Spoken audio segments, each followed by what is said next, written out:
इंद्र घबराकर भगवान की शरण में गया। बहुनि सन्ति नामानि रूपाणि च श्रुतस्य ते गुणकर्मानुरूपाणि तान्यं वेदनो जना। कई प्रकार से इंद्र ने भगवान की प्रार्थना करी, भगवान ने क्षमा प्रदान की। क्षमा याचना करके इंद्र चले गए। इधर माता पृथ्वी गौ का रूप धारण करके अत्याचार से व्याकुल होकर भगवान के शरण में आई। भगवान ने माता पृथ्वी को आश्वासन दिया कि धैर्य धारण करो, बहुत जल्द ही तुम्हारे ऊपर से दुष्टों का संहार होगा। उसके बाद सुखदेव जी राजा परीक्षित से कहते हैं आगे बहुत ही सुंदर एकादशी की वृक्ष महिमा का वर्णन किया गया है। एकादश्याम्याहार समभ्यर्थ जनार्दन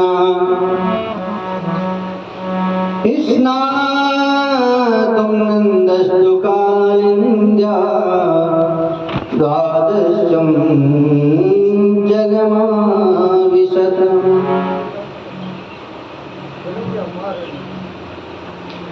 उसके बाद सुखदेव जी ने कहा राजन परीक्षित, ये सब होने के बाद उसके बाद दूसरे दिन एकादशी का व्रत पड़ा। एकादशी का व्रत नंद बाबा रहते थे।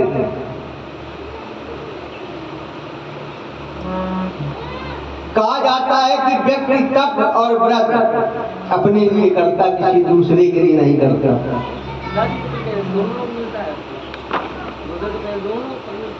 दोनों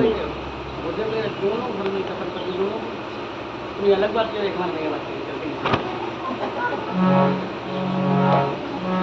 मानस में गोसाई बाबा लिखते हैं, तप बल रचई प्रपंच विधाता, तप बल रचई प्रपंच विधाता, तप बल देव सकल जगताता, तप बल शेष धरई महिधारा, तप बल शेष धरई महिधारा,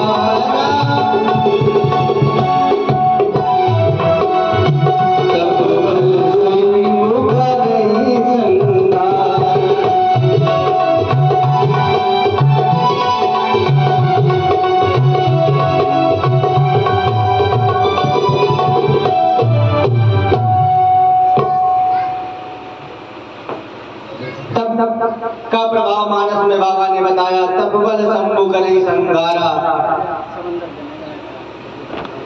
तपबल शेष धरई महिमारा, शेष ही तप के आधार पर ही धराधाम को अपने मस्तक पर धारण करते हैं। भगवान शंकर तप के ही प्रभाव से इस संसार का संहार करते हैं। भगवान विष्णु पालन करते हैं, ब्रह्मा जी सृष्टि का उत्पादन करते हैं, बनाते हैं। इस प्रकार से नंद बाबा भी नित्य एकादशी, जब भी एक महीने में 2 एकादशी पड़ती है, दोनों नंद बाबा व्रत रहते थे, तो एकादशी का व्रत पड़ा और नंद बाबा व्रत थे। पूरे दिन बड़े ही सुंदर और नंद बाबा निराहार व्रत रहते थे। और आजकल व्यक्ति व्रत रहे तो कहीं आलू चल रहे, कहीं केला चल रहे, कोई भी व्रत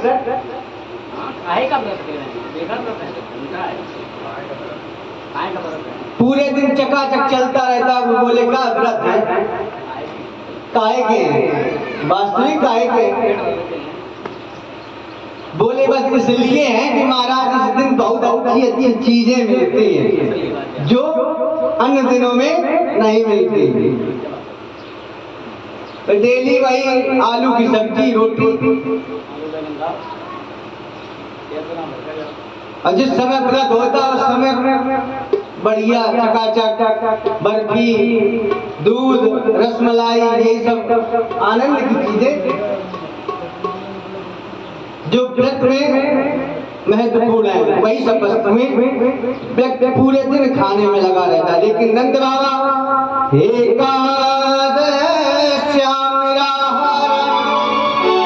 नंद बाबा निराहार एकादशी का व्रत रहते, कुछ भी नहीं खाते, बढ़िया भगवान का स्मरण करते। नंद बाबा सायंकालीन बेला में विश्राम करते हैं।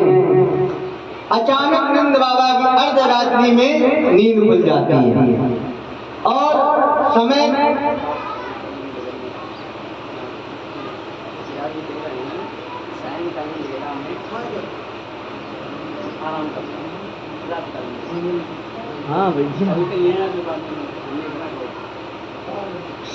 भगवान का भजन करके रात में नंद बाबा ने विश्राम किया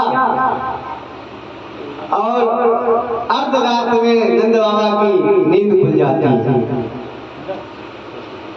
उसी समय कुछ सखाओं को साथ में लेकर नंद बाबा स्नातुम नंदस्तु कालिंद्या, यमुना में स्नान करने के लिए निकल पड़ते हैं। अर्धरात्रि में जाके यमुना में स्नान करते हैं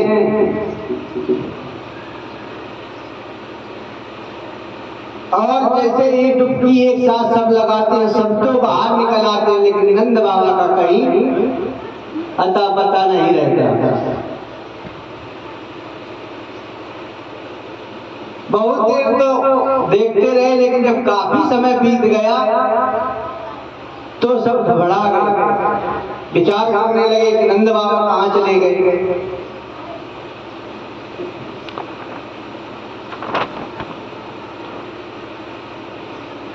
उसी समय जब उनको कुछ नहीं सूझा तो दौड़ते भागते आए, माँ यशोदा को खबर दी, कन्हैया को खबर दी। भगवान ने सारी बात समझी। उसके बाद सबके साथ यमुना के किनारे पहुंचे और जैसे नंद बाबा ने डुबकी लगाई वैसे भगवान ने डुबकी लगाई और नंद बाबा को अर्धरात्रि में स्नान करने से जल के देवता वरुण उनके दूध पकड़ कर ले गए और नंद बाबा को हथकड़ियां लगा के एक तरफ बैठा लिया।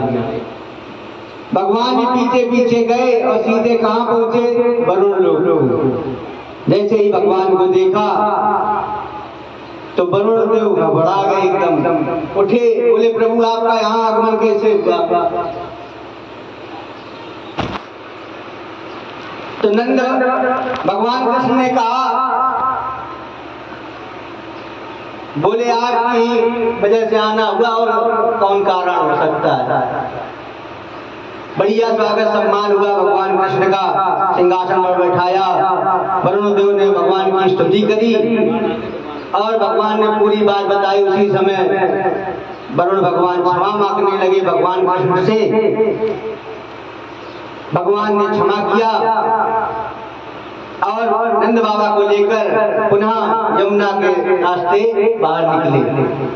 सबने पूछा बाबा कहाँ गए थे, बाबा ने पूरी बात बताई और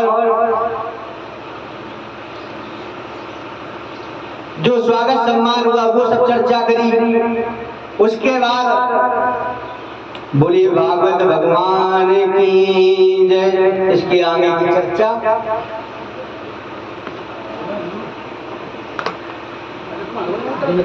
दीपक